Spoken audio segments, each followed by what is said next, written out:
بسم الله الرحمن الرحیم. السلام علیکم ګرانو مینوالو، محمد ابراهیم یم او یو ځل بیا ستاسو په خدمت کې حاضر یم.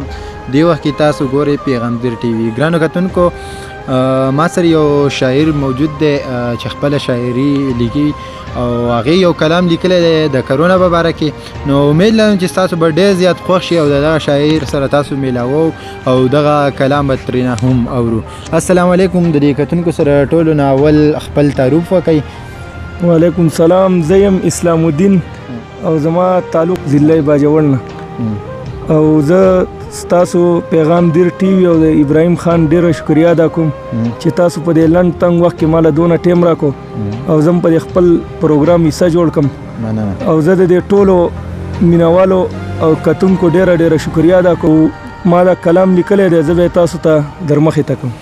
ښه، نو دا کلام د دې کتونکو سره شریک کړئ چې د کلام واوري ستاسو ده. شیرو کوي ښه کارونه چې واپس شي کرونا، شیرو کوي ښه کارونه چې واپس شي کرونا. ډېر زبردست. ای خلکه توبهګار شي چې واپس شي کرونا، ای خلکه توبهګار شي چې واپس شي کرونا. زبردست، ډېره لا.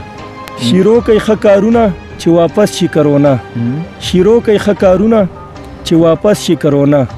ای خلکه توبهګار شي چې واپس شي کرونا. په بد کار کې خو هر یو د یو بل نه مخکې کېږئ، په بد کار کې خو هر یو د یو بل نه مخکې کېږئ. زبردست. په بد کار کې خو هر یو د یو بل نه مخکې کېږئ. د ښه کار طلبګار شي چې واپس شي کرونا. زبردست. په بد کار کې خو هر یو د یو بل نه مخکې کېږئ.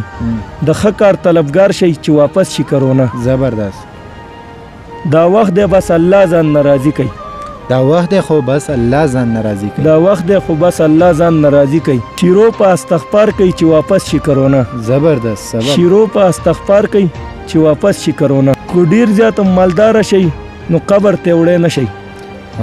ډیر لا یو ځلی بیا وایا. کو ډیر زیات مالدار شي نو قبر ته وړې نه شي. د غریب سړی په کار شي چې واپس شي کرونا.